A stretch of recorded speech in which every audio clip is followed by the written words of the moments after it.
आजच डाउनलोड करा आणि तुमच्या आवडत्या मालिकांचा आनंद लुटा।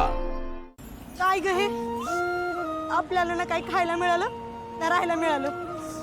मुंबईचा पहिला दिवस लयच बेकार गेला की ग। आता कुठं जायचं आपण? कमळे, मी एक बोलू का? आपण आपल्या गावाकडे परत निघून जाऊया। इथल्या आपलं गाव, आपली माणसंच बरी आहेत। काय नाही इथं, ही मुंबई म्हणजे ना फक्त लखलखाट आहे। बाहेरून जेवढा झगमगाट आहे, आतून तेवढंच माणसांच्या मनात अंधार भरलाय बघ। मग का म्हणून राहायचं का अशा लोकांमध्ये? निंगे, अगं पहिल्याच दिवशी हार मानून कसं चालेल? आपण किती मोठं सोपान बघितलंय मुंबईतून काय काय करायचं। मग ते सोपान पूर्ण करण्यासाठी हिम्मत बी ठेवायला पाहिजे की नाही? आणि एकच दिवस खायला मिळालं नाही, त्यात काय एवढं? अगं गावाकडे कितीतरी वेळा आपण असंच न खाता पिता झोपलोय। निंगे, विचार कर, आपल्या महाराजांनी आणि त्यांच्या मावळ्यांनी कितीतरी लढाई असं न खाता पिता लढल्यात।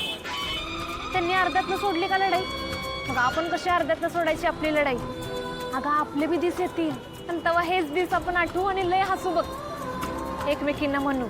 निंगे, कमळे, तुम्ही मुंबईचा गड सर केला की नाही बहादरांनो? तेव्हा बघ आपली बी गाडी सुटेल की नाही एकदम फास्टात। जय भवानी, जय भवानी।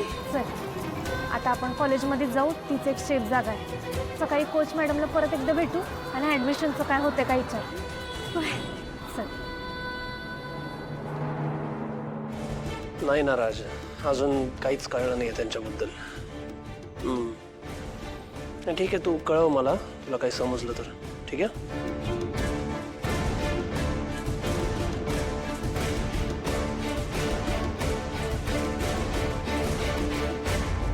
इंतहा हो गई मेरे यार की।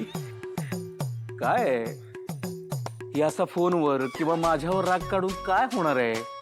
मी सांगितले काय कमळेला गायब व्हायला?